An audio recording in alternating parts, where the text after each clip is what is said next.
भाई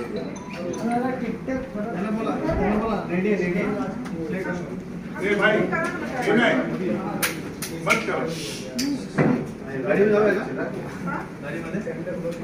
आज शाम तक ही उनको 100 करोड़ रुपए का, जिससे 100 करोड़ से बहुत प्यार है, अनिल देशमुख जी को, नवाब मलिक जी को, बाकी उनके नेताओं को, उनको पूरा पहुंचेगा। और आप उसके लिए दावा लड़ने के लिए आप तैयार रहिए। अभी शेयर करेंगे, खुद कर लेंगे। 100% साले से बात करूंगा, इशू कम आएंगे, जवाब देंगे आपको। मुंबई में बाहर कहीं नहीं, मुंबई में क्यों बाहर जाएंगे भाई? किस लिए जाएंगे बाहर? क्यों जाएंगे बाहर? सब लोग इधर ही है ना, क्यों नहीं भाई बाहर जाएंगे? हम तो बोल रहे हैं आप एजेंसी का नोटिस भेजो ना, आपके पास है ना महाराष्ट्र सरकार की एजेंसी, हम जवाब देंगे। आपने कहा कि 20-25 ऋषभ के साथ बाकी 2 लोग, बस इतने ही लोग बाहर। देखिए ऐसा है, मैं आपको वही क्लैरिटी करना चाहता हूँ। जब वो सबको लेके गए तो वहां पे जब ऋषभ पहुंचा तो अलग अलग सब गए।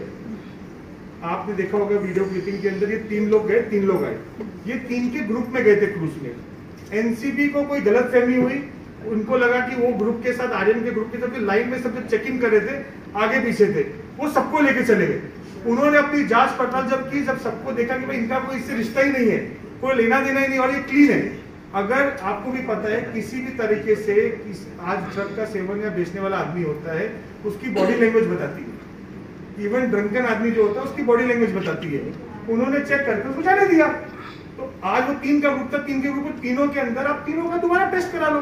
टेस्ट करने में टाइम तो नहीं रहता है, 1 महीने तक का डीएनए टेस्ट और ब्लड के अंदर ऐसा सेवन रहता है। उनका मोबाइल चेक किया, आर्यन का जो ग्रुप था वो डिफरेंट था, इनका ग्रुप अलग था, और भी लोगों को लेके आए थे, उनका ग्रुप अलग था। सबको डिफर करके उन्होंने जाने दिया। जब कोई दोषी नहीं है तो जबरदस्ती तो नहीं बिठा लेंगे ना, आखिर दोषी तो होना चाहिए ना।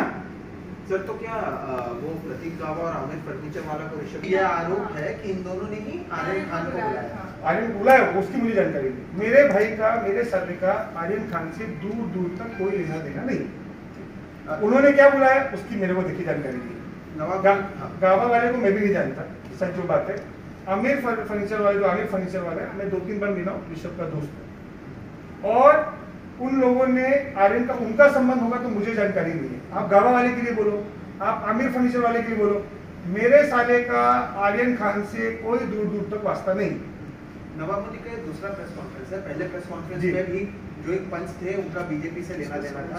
अब भी जब वो प्रेस कॉन्फ्रेंस कर रहे हैं उसमें यही कह रहे हैं कि आपसे जुड़े हुए जो एक रिश्तेदार हैं वो वहाँ पर मौजूद है। किस तरह से देखते हैं 2 प्रेस कॉन्फ्रेंस, और दोनों में कहीं ना कहीं वो बीजेपी से जुड़े हुए लोग? देखिए, बॉम्बे में मेरा परिवार के बहुत सदस्य हैं, तो आज क्रूज पार्टी की छुपके तो नहीं हुई है। आदमी किधर भी आता जाता है तो क्या आएगा जाएगा नहीं?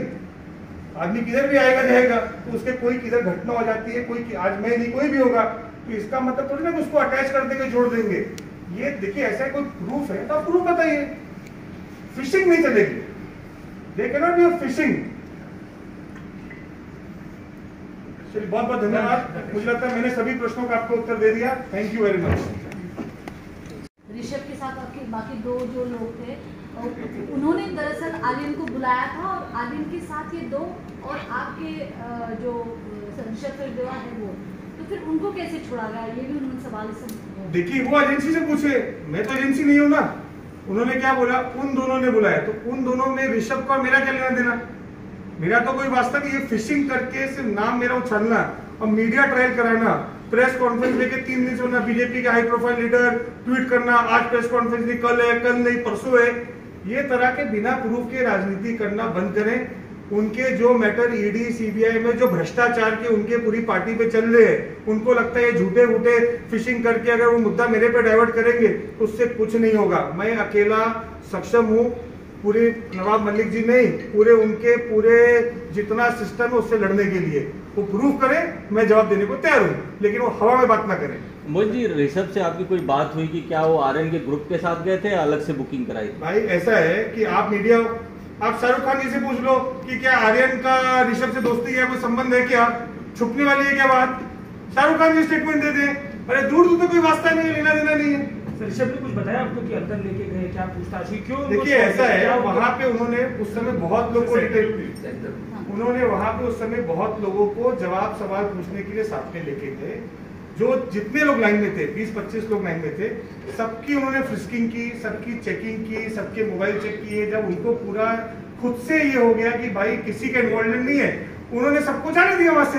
पर सर, कॉन्स्पिरेसी के बाद जो कह रहे परिवार के लोग साथ में बाहर निकले, ऐसा कोई विजुअल नहीं देखने को मिला कि उनके किसी के फादर परिवार है। से एकदम दो परिवार के इसी से लोगों जुड़ा के हुआ साथ सवाल साथ मैं बता दूं बाकी बात। लोगों के कोई परिवार वाले नहीं थे, लेकिन ऋषभ और बाकी दो मतलब ऋषभ के ही पिता ऐसा है, शाम को 9 बजे से जब मोबाइल बंद हो गया तो किसी भी बाप को, अगर देश का अच्छा परिवार का सदस्य है, कोई भी वो शादीशुदा है, उसकी वाइफ ने उसको फोन किया, उसकी माताजी ने फोन किया, जब फोन ही नहीं लग रहा था, आंसर नहीं जा रहा था, पैनिक सिचुएशन होती है, वो लोग वहां पे गए, वहां पे क्रूज पे जाने के बाद उनको पता किया कि ऐसे ऐसे एनसीबी में कार्रवाई हुई, कुछ लोगों को लेके गए हैं, तो वो एनसीबी ऑफिस गए, वहां जाके 2-4 घंटे बैठे, बाहर ही बैठे, कोई अंदर नहीं गए, नीचे सीढ़ी पे थे, और जब उसको ऊपर से सब लोग को छोड़ा गया तो वो अपने बेटे को साथ में घर पे लेके आए। तो किसी का पुत्र और किसी का बाप या किसी का भाई या किसी की बहन, किसी का बीवी होना कोई गुनाह थोड़ी ना है, और किसी के ऊपर कष्ट आया है तो कोई भी जाएगा। कल को मीडिया के माध्यम से पूछना चाहूंगा, मीडिया के पत्रकार भाई बंधु के ऊपर कोई भी अगर ऐसा किधर कोई कष्ट आता है तो क्या आप अपने परिवार के साथ नहीं खड़े होंगे? 100% खड़े होंगे, क्या डिसोन कर दोगे? उनका कहना, उनका वही कहना है कि अपने दामाद का फ्रस्ट्रेशन, किस हिसाब से वो इंटरनेशनल नेशनल रैकेट चलाता था, क्या करना चाहता था, ये सब का मुद्दा डाइवर्ट करना बंद करो। अगर आपने भारत के संविधान के प्रति महाराष्ट्र के मंत्री के रूप में शपथ ली है तो उसके साथ न्याय करो, उसके साथ अब जस्टिस करो, चाहे आपका दामाद है, चाहे आपकी बेटी है, चाहे आपका बेटा है या खुद है। एजेंसी से क्यों भाग रहे हो? हम तो तैयार है ना, हमने तो शपथ नहीं ली, न एमएलए, न एमपी, न नगर सेवक, तब भी सीधा ठोक के बोल रहे आप बोलो कहाँ आने का है। मोबाइल लेके आते हैं ना, कॉल रिकॉर्ड आप निकाल लेना एजेंसी से, मोबाइल मैं देता हूँ, और कोई डाटा डिलीट होगा तो बता देना। आपने खुद को बीजेपी पद नहीं है, तो क्या जानबूझकर आपका नाम इसमें डाला गया, ऐसा लगता है? सर, मैं 1.5 साल से मेरे पास बीजेपी का लास्ट, मैं 2019 में भारतीय जनता पार्टी का महामंत्री था। आप मुझे बता दो उसके बाद मेरे पास क्या पद है। मैं तो ऑफिशियली लिखता हूँ बीजेपी कार्यकर्ता, क्योंकि मैं तन मन से बीजेपी के साथ जुड़ा हुआ हूँ, नरेंद्र मोदी जी की विचारधारा के साथ जुड़ा हुआ हूँ, आरएसएस की विचारधारा के साथ जुड़ा हुआ हूँ, लेकिन मैं ऑफिशियल पदाधिकारी अभी नहीं हूँ, ना मैं ओपन बीजेपी, सब पत्रकार बैठे हैं उनको भी पता है, ना मैं काम कर रहा हूँ, मैं मेरे बिजनेस के साथ और दूसरे चीजों में व्यस्त हूँ, ना मैं ऑफिशियली कोई भी एकदम किसी भी तरह से एक्टिव पॉलिटिक्स में फिलहाल हूँ। मैं था, लेकिन मैं 1.5 साल से नहीं हूँ। अभी मेरा नाम लेना जोड़ना, तो भाई नाम तो बड़े आदमी का लिया जाता है। आप आज क्यों आए हो? आज मेरा ड्राइवर होता है या कोई क्यों होता है तो आप नहीं जाते ना, तो नाम जोड़ना तो बड़ी बात है, जोड़ दो। नाम जोड़ने से क्या कोई गुनहगार हो जाता है? और कोई विजुअल दिखाने से हाँ भाई मेरा साला तो था, तो आज थोड़ी ना मैं डिसोन करूँ कि मेरा साला नहीं था। सर, वो है कहाँ पे? आप सामने लाएंगे मीडिया के बात करने के लिए? 100% मैं साले से बात करूंगा, इशू कब आएंगे, जवाब देंगे आपको। मुंबई में है, बाहर है कहीं? नहीं, मुंबई में क्यों बाहर जाएंगे भाई? किस लिए जाएंगे बाहर? क्यों जाएंगे बाहर? सब लोग इधर ही है ना, क्यों नहीं भाई बाहर जाएंगे? हम तो बोल रहे हैं आप एजेंसी का नोटिस भेजो ना, आपके पास है ना महाराष्ट्र सरकार की एजेंसी, हम जवाब देंगे। मोहित जी, आपने कहा कि 20-25 ऋषभ के साथ बाकी 2 लोग, बस इतने ही लोग बाहर देखिए ऐसा है, मैं आपको वही क्लैरिटी करना चाहता हूँ। जब वो सबको लेके गए तो वहां पे जब ऋषभ पहुंचा तो अलग अलग सब गए। आपने देखा होगा वीडियो क्लिपिंग के अंदर, ये 3 लोग गए, 3 लोग आए, ये 3 के ग्रुप में गए थे क्रूज में। एनसीबी को कोई गलत फहमी हुई, उनको लगा कि वो ग्रुप के साथ, आर्यन के ग्रुप के साथ लाइन में सब चेक इन कर रहे थे, आगे पीछे थे, वो सबको लेके चले गए। उन्होंने अपनी जांच पड़ताल जब की, जब सबको देखा कि भाई इनका कोई इससे रिश्ता ही नहीं है, कोई लेना देना ही नहीं, और ये क्लीन है। अगर आपको भी पता है किसी भी तरीके से आज ड्रग का सेवन या बेचने वाला आदमी होता है, उसकी बॉडी लैंग्वेज बताती है, इवन ड्रंकन आदमी जो होता है उसकी बॉडी लैंग्वेज बताती है। उन्होंने चेक करके उसको जाने दिया। तो मैं उस समय जुहू पे बैंड्रा में रहता था, तो मेरे वो जान पहचान वाले लोग थे, मैं उसके अंदर इंटरफेयर किया और मैंने भी खुद नवाब मलिक जी से मुलाकात की। मुलाकात करने के बाद मैंने नवाब भाई को बोला कि इस तरह का आप जो पैसा मांग रहे हो, एक्सटॉर्शन कर रहे हो, ये बिल्कुल सही नहीं है। उस बात से नाराज होकर, उनकी नाराजगी आज तक उस बात की उनके मन में कहीं ना कहीं इस बात का दर्द उनके मन में आज भी है, जो वो अलग अलग मौकों पे अलग अलग माध्यम से मेरे को टारगेट करने का या मेरे परिवार को टारगेट करने का सोचते हैं। अगर मेरी बात झूठी है, मैं आपके माध्यम से बोलना चाहूंगा कि आप 5 टाइम के नमाजी हो, आप सच्चे मुसलमान हो, तो आप कुरान शरीफ पे हाथ रख के बोलो कि मैं ये बात को झूठ बोल रहा हूं। मैं गीता पे हाथ रख के बोलने को तैयार हूं। नवाब मलिक जी, आप मीडिया के माध्यम से बात बंद कीजिए, आप बताइए कहां पे आना है, डिबेट करना है। मैं आने को डिबेट करने को तैयार हूं और आपके हर प्रश्नों का उत्तर देने को तैयार हूं। कभी झारखंड के मुद्दे के ऊपर आप मेरा नाम लेते हैं, क्या हुआ? झूठा निकला। कभी किसी मुद्दे पे आप मेरा नाम लेते हैं, क्या हुआ? झूठा निकला। इस तरह की होची गिरी हुई राजनीति मैं दरख्वास्त करूंगा कि आप बंद कीजिए। सेंट्रल एजेंसी उनका अच्छा काम कर रही है। मेरे परिवार का कोई भी जांच कराने को आप कुर्सी पे बैठे हो, आप पूरा कुर्सी का दुरुपयोग कर रहे हो। आप दुरुपयोग करो ना। मेरा परिवार का सदस्य किसी भी चीज में इन्वॉल्व है, ना वो गिल्टी है, और गिल्टी होगा तो पहली उसकी सजा मुझे मिलेगी, साथ में परिवार वाले को मिलेगी। हम आपकी तरह भागने वाले आदमी नहीं है। यहाँ पे है, देश के वासी है, देश का सिस्टम फॉलो करते हैं और देश का जो भी संविधान है, जो भी एजेंसी है, उसको पूरा कोऑपरेट करने का काम मेरा और मेरे परिवार का है। आपकी तरह हमारा चरित्र नहीं है कि आज जब मुसीबत परिवार पे आए तो उस परिवार के सदस्य को वो मेरा वो भाई नहीं है, मेरा वो बंधु नहीं है, मेरा वो बीवी नहीं है, नेता में मेरा वो दामाद नहीं है, उसको डिसोन कर देते हो। हमारे अंदर हम सच्चे हैं, हम बिल्कुल डिसोन नहीं करते। तो मेरा दामाद, मेरा वो साला है तो साला है। उसने कोई भी चीज में किधर भी उसका इन्वॉल्वमेंट नहीं है। अगर उसका इन्वॉल्वमेंट है तो शासन आपके पास, प्रशासन आपके पास, जुडिशरी है। आप करो झूठे केस, हम जुडिशरी में जीतेंगे और अपने को गिल्टी को इस देश में जब तक संविधान है किसी भी बेकसूर को सजा नहीं मिलेगी। ये बोलते हुए मैं अपनी वाणी को विराम देता हूं। भारत माता की जय, वंदे मातरम। आप बताओ कहां पे आना है और एजेंसी के साथ कोऑपरेट करना है, पूरा कोऑपरेट करने को तैयार है। ये झूठे आरोप आज के यंगस्टर्स के ऊपर लगाना, यंगस्टर्स की पार्टी में एनसीबी अपना कार्रवाई करी थी, बहुत बड़ी एजेंसी है।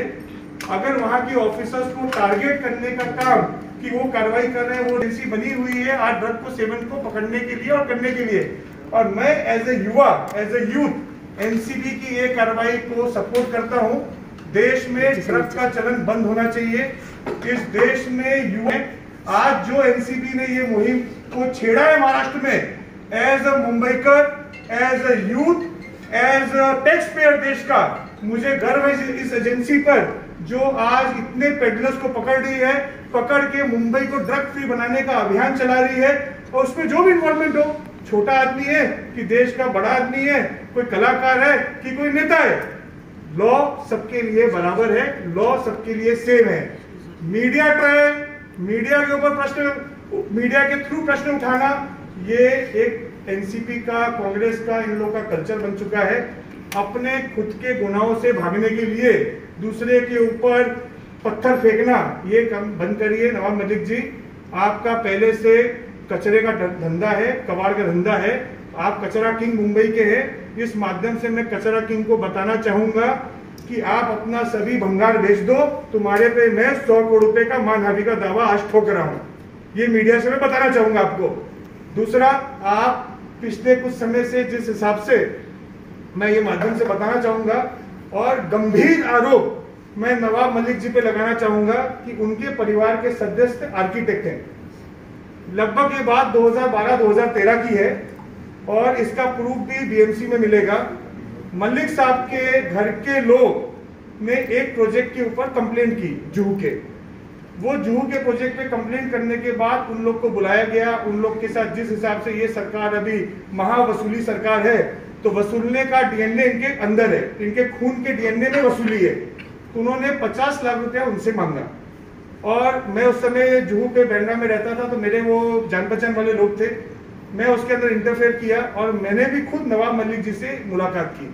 मुलाकात करने के बाद मैंने नवाब भाई को बोला कि इस तरह का आप जो पैसा मांग रहे हो, एक्सटॉर्शन कर रहे हो, ये बिल्कुल सही नहीं है। उस बात से नाराज होकर, उनकी नाराजगी आज तक उस बात की उनके मन में कहीं ना कहीं इस बात का दर्द उनके मन में आज भी है, जो वो अलग अलग मौकों पे अलग अलग माध्यम से मेरे को टारगेट करने का या मेरे परिवार को टारगेट करने का सोचते हैं। अगर थोड़ी ना है और किसी के ऊपर कष्ट आया है तो कोई भी जाएगा। कल को मीडिया के माध्यम से पूछना चाहूंगा, मीडिया के पत्रकार भाई बंधु के ऊपर कोई भी अगर ऐसा किधर कोई कष्ट आता है तो क्या आप अपने परिवार के साथ नहीं खड़े होंगे? 100% खड़े होंगे। क्या डिसोन कर दोगे? उनका कहना, उनका वही कहना है कि उन बड़ी एजेंसी की कार्रवाई के दरमियान आपको किसी भी परिवार वालों को मिलना, सीढ़ी पे खड़े थे, आपके पास मीडिया की क्लिपिंग भी है, सीढ़ी पे खड़े थे, अंदर गए, आप टाइमिंग चेक कर लीजिए, सभी मीडिया उस समय देश की सभी नेशनल एजेंसीज और नेशनल मीडिया बाहर खड़ी थी, आप अपने आप से खुद चेक कर लीजिए कौन कब किया और कब बाहर निकला। कोई थोड़े मिलने गया। वो बोलना चाहते हैं कि मैं उसका भी आपको उत्तर देता हूँ कि मेरे फादर इन लॉ का मोबाइल से दिल्ली बात कराई, महाराष्ट्र बात कराई और वहां पे ऑफिसर लोग से बात कराई। कहाँ भेजना है मोबाइल फोन, कहाँ देना है नंबर ले लीजिए, मोबाइल फोन ले लीजिए, उसका फॉरेंसिक करा लीजिए, और क्या चाहिए उनको। अगर उसके बाद भी कुछ नहीं निकला तो क्या, आप चेक करा लो। और दूसरी बात है, महाराष्ट्र पुलिस के पास, अरे भाई जब नवाब मलिक जी पूरा अपना सरकार का दुरुपयोग कर रहे हैं, पूरे पद का दुरुपयोग कर रहे हैं, तो किसी का कॉल रिकॉर्ड निकालने में टाइम लगता है क्या?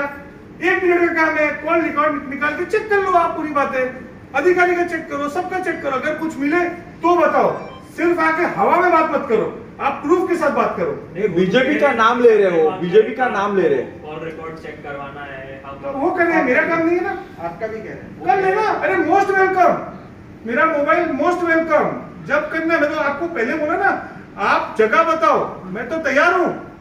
वो नहीं हुआ तो क्या, फिर ये झूठे आरोप में क्या अपनी गलती मानेंगे? मैं तो इसलिए आज मैं माध्यम से बता रहा हूं ना कि महाराष्ट्र के मुंबई के सबसे बड़े कचरा सेठ को मैं ये चुनौती दे रहा हूं कि कचरा सेठ अपना सब कचरा और भंगार बेच दो, तुम्हारे पे 100 करोड़ का मैं दावा ठोक रहा हूं, क्योंकि 100 करोड़ से तुम लोग की वसूली है, 100 करोड़ से तुम लोग को बहुत प्यार है, 100 करोड़ का महीने का भ्रष्टाचार है, तो 100 करोड़ के ठोकूंगा।